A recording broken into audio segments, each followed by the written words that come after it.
everyone, my name is Michelle Mortensen and I want to thank you all for being here today. When you hear the name Pitbull, what is your first reaction? I hear they're violent, they're aggressive, I shouldn't have them around my own kids. My question is, why are these dogs being treated differently than any other breed? Pit bulls are a misunderstood breed. They were meant to be family companions and working dogs. They were not meant to be violent and aggressive. I chose this topic because I have 2 pit bulls in my family. I have people in my life and strangers who frown upon my dogs because of the name pit bull and their reputation. I want to show people why pit bulls are loving, funny, caring dogs like any other breed, if not more. Due to the prejudice against pit bulls, over 1 million pits are euthanized per year. By learning more about this breed, we could eliminate breed-specific legislation to help lower the rates of dog bites and euthanization. Let's first take a look at the most common myths about pit bulls. Myth number 1. Pit bull type dogs have a locking jaw. Studies show that the strength of a dog's bite is related to the dog's individual size and strength, not based on the type of breed. Above is a pit bull's jaw and below is the jaw of a Labrador. As you can see, there's no difference in the way that they bite. The next myth is that pit bulls are very aggressive and violent. According to American Temperament Test Society, pit bulls have a passing rate of at least 82% or better. In 2017, the American Pit Bull Terrier scored an 87.4%. Due to their consistency and their temperament scores, pit bulls are used as service dogs, therapy, canine dogs, and as family pets.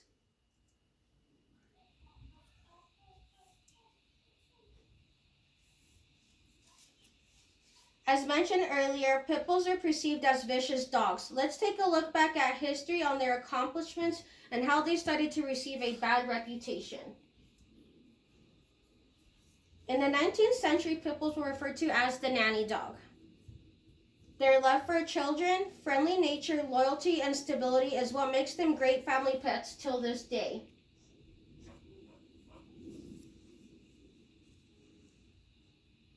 During World War I and World War II, pit bulls were recognized as U.S. mascot due to their bravery and loyalty.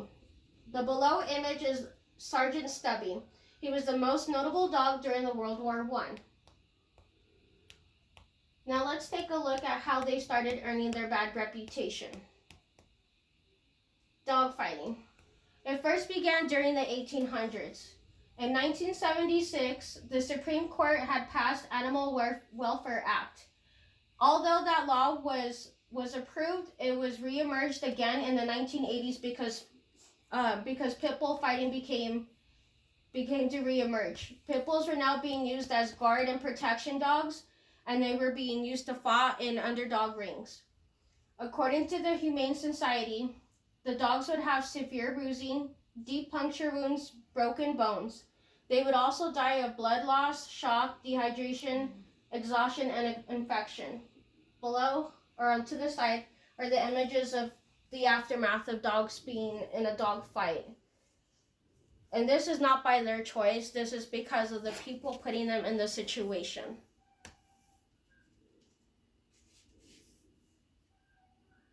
Now, learning a bit of their history, let's discuss why pit bulls make great family pets. They're super loyal, they're lovable, they have a friendly nature, they're gentle, they're people pleasers, attentive, and they're funny, brave, and intelligent. Here's Kane being silly, lying on his back. Chloe being gentle with my puppy named Daisy. And my 2 pitties surrounded my baby Nico and making sure that he's okay. After learning about the characteristics, let's discuss why BSL does not work. Castle Rock and Boulder both do not have BSL, and they see significantly fewer dogger bites than in Denver. According to Replace Denver BSL, the breed-specific legislation fails in 4 different ways. It fails to improve public safety, it's the waste of tax dollars, it violates property rights, and also rejects evidence-based solutions. Now let's take a look at what actually does work. Breed-neutral legislation. It holds the owners more responsible for safe dog handling. It reduces the incidence of dog bites. It costs less for the community. It improves their owners' knowledge and care for their pets and improves leash laws. There is also sliding scale penalties for owners of problem dogs. They prohibit the chaining, tethering, and unreasonable confinement of dogs.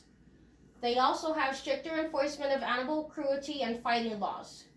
And the best thing about it too is they provide public education programs. Although Denver has had the BSL for 30 years, they're one of the worst in the nation for dog bites despite having the BSL in place. So it just proves right there that it's not effective. Castle Rock, Boulder, other cities within Colorado that do not have the BSL show fewer dog bites.